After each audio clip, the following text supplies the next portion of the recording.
I will bless the Lord, who hath given me counsel. My reins also instruct me in the night seasons. I have set the Lord always before me. Because he is at my right hand, I shall not be moved. Psalm 16, 7-8.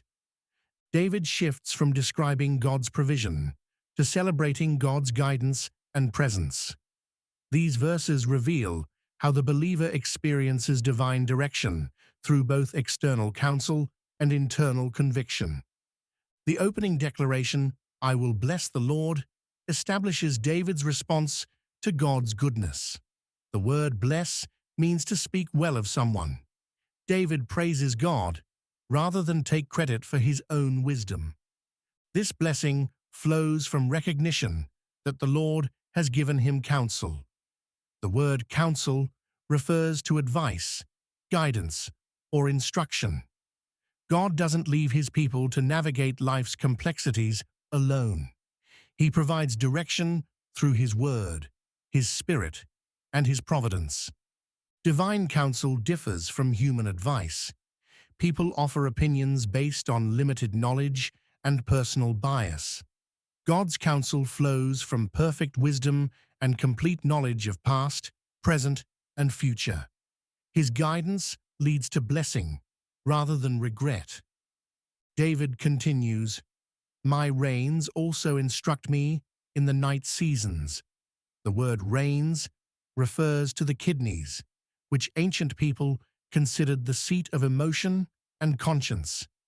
This instruction operates during night seasons, when external distractions fade and the soul becomes quiet. Many believers experience God's clearest guidance during times of solitude and reflection. The darkness that brings anxiety to some brings clarity to those who trust God. Night seasons can represent literal nighttime or metaphorical periods of difficulty and uncertainty. During both, God continues his instructional work in the believer's inner life. He speaks through conscience, brings scripture to mind, and provides peace about hard decisions.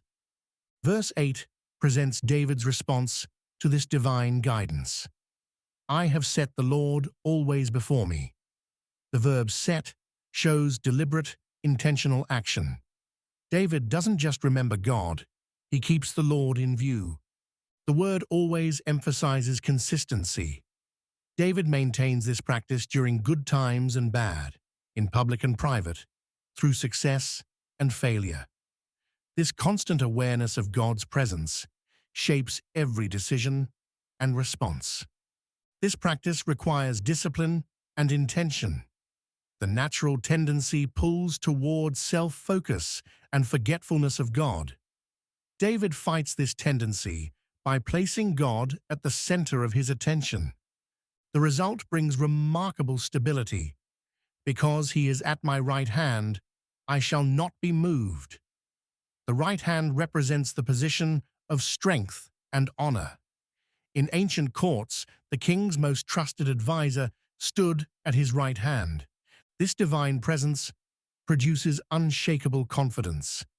The phrase, I shall not be moved, doesn't mean David will never face difficulties, but that he won't be overwhelmed or destroyed by them.